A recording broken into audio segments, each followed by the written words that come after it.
Hey everyone, Wolf Lord Rho back again, and today we are looking at the events when Jaghatai Khan refused the call for aid from his brother Leman Russ, when the White Scars abandoned the Space Wolves at Alaxxes. Oh yes, so use your spoiler warning for today. We are covering events from the novel Scars. Go check this novel out first before you continuing. You will not regret it. It's a fantastic read. You get a good dose of Leman Russ action. You get an absolute ton of Jaghatai Khan action.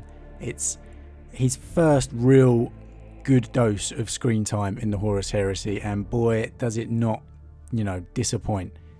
It really helps you understand the character of Jaghatai Khan and his legion, the White Scars. Even if you're not a fan of them before, like I wasn't, you really will be by the end of that novel. It's fantastic. But with that said, let's just crack straight on.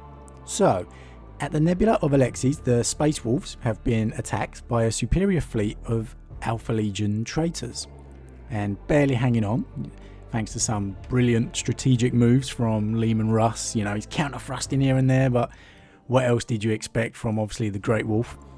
But they're basically getting battered. They were already severely damaged from the invasion of Prospero, and, they're in a bad way. It's not looking good. So they're retreating into the nebula at Alaxxes, to hide amongst the clouds, desperately trying to tend for their wounds before the Alpha Legion fleet can find them and just ultimately destroy them. And it's here that Russ sends a distress call to the White Scars fleet and his brother Jaghatai Khan. He's demanding immediate assistance.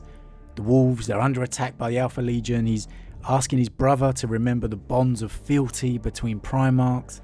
Come to his assistance with all the speed you are renowned for.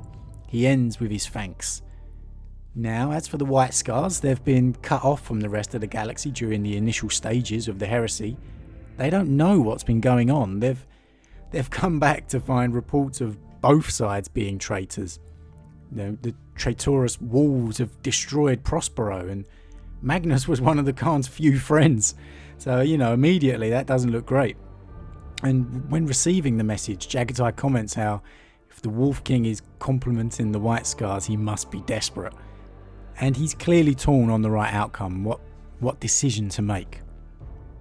The atmosphere in the bridge seemed to thicken, curdling with anticipation.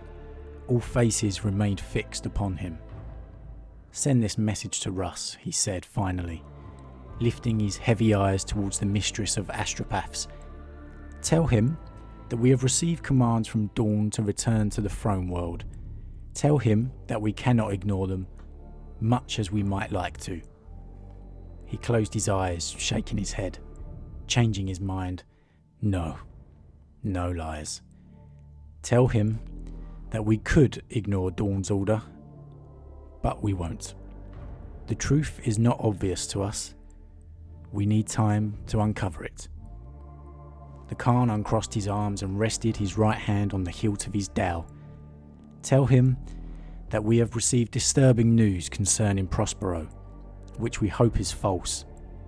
Finally, tell him that when the full picture is drawn, we hope that we will fight beside once again as brothers, as we were meant to. Then wish him a safe winter, or whatever it is they wish one another when they have finished speaking. So the Khan refused his brother's request. Prospero again coming back to haunt Russ once more. Not only was he deceived into annihilating the Thousand Suns, but now his legion could be destroyed for it. Russ took the news in silence, gripping the thick fur of the two Fenrisian wolves that prowled at his feet. Bjorn watched him, noting how the Primarch's ice-blue eyes glistened with suppressed emotion. The viewports of the Harafnikal's bridge were almost opaque with red, thick dust. The entire fleet hung in the depths of the nebula, sunk amidst the shifting clouds like fish in a reef. The aftermath of Prospero had given them time to learn every nook and shaft of the immense stellar nursery. Its gravitic variances, God, that's a bit of a word to get out there, gravitic, its sensor-defying baffles, Now their warship skulked in its depths again, recovering, rearming, and waiting. Somewhere, far above them, the Alpha Legion still probed and patrolled, sending void charges spinning blindly at them, prowling across the cloud margins like circling jackals. They would discover the fleet's precise location soon enough, but the respite had staved off destruction until then. It had been a ruinous, terrible retreat. Only Russ's presence had prevented it from becoming a rout.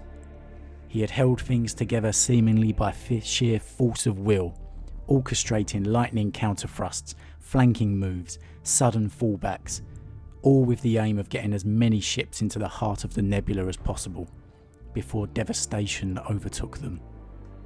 Bjorn studied him carefully. Something of the opulence the Primarch usually displayed seemed to have been kicked out of him. He looked bruised, almost resentfully so, as if his faithful duty had been rewarded with nothing more than a face full of ashes. "Until next winter?" Russ asked. "He really said that?" The Star Speaker nodded. "An attempt at politeness, I think." Russ snorted. Bjorn moved a little closer, ignoring the thrumming growl of the Primarch's wolves. "So we're on our own," he ventured. Russ nodded, not looking at him, his face tight with preoccupation. "We are.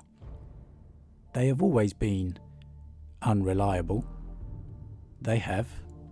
Bjorn felt awkward. It was hard to witness a Primarch's self-doubt.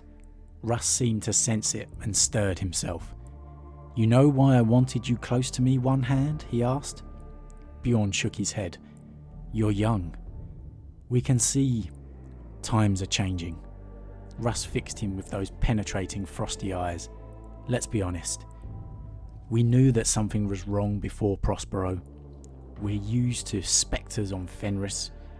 We never believed the myths my father tried to tell us. Now that it's come at last, we can't feign surprise." One of the wolves nuzzled against Russ's thigh, pushing its blunt-fanged head along the ridged ceramite, as if to comfort its master. "I never asked him what he had in mind for us once the crusade was over," Russ went on. "I never asked him if we would be needed. Hardly matters now. If this madness can't be stopped, there will never be a time we will not be needed." Russ chortled emptily. The irony of it. Horus has given us the purpose we were beginning to lack. He has made us useful again. Bjorn said nothing. "You will inherit this," Russ said. "Look what a mess we have made of things. Me and my beloved brothers. You will have to pick up the pieces." "Horus caused it," objected Bjorn. "And why did he turn?" asked Russ sadly. "Do we know? Has that story been told?" He shook his shaggy blonde head. "Remember how this happened, One Hand. Remember it all. The Legion will need you to keep the knowledge alive." "You will not leave us," said Bjorn, almost as if by asserting it, it would be true. "I will one day," said Russ bleakly. "You? I am not so sure. Your weird is unclear to me." Then he moved himself, rolling his shoulders as if to throw off a cloak of lethargy. "But enough of this. We have work to do." He glanced up at the nearest view screen. The vast profile of the Fenrazar crawled across the view field. Its black, scorched and half broken.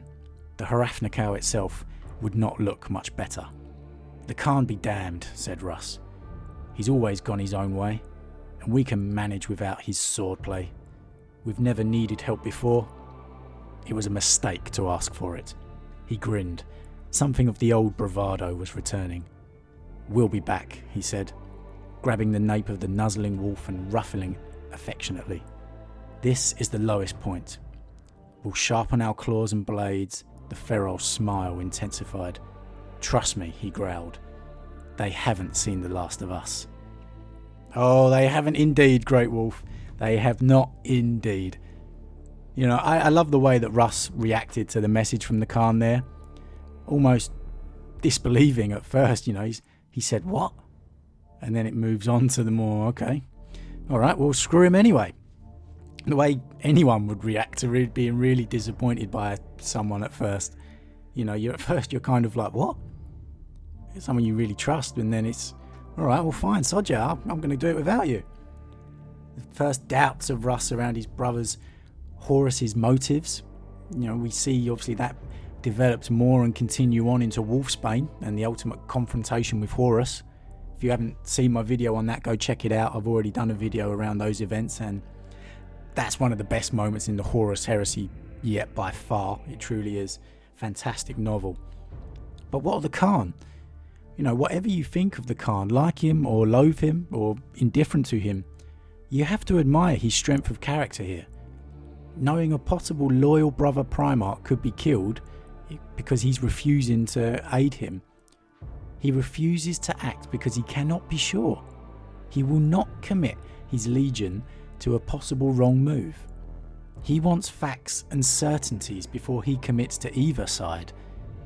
And they're not coming to him, so by the Emperor he's going to go get them himself. Or possibly not by the Emperor, depending on what he finds and what he decides. Of course, this action certainly doesn't bode well for a reunion between the brothers should Russ survive, and, well, we'll have a look at that one soon. But what did you guys think? Was the Khan right to not help the wolves? Was he right to want more facts? Or should he have helped a clearly loyal Space Wolf Legion requesting aid? Leave a comment down below with what you think around these events, because it was a very, very curious interaction for me. And the whole of the Scars novel was really, really good at developing Khan's character. How he's not committing to either side. He has no love lost for the Imperium, for the Emperor. But he will not betray them by siding with Horus if he thinks that's the wrong move. He wants to know why he should be on one side or the other.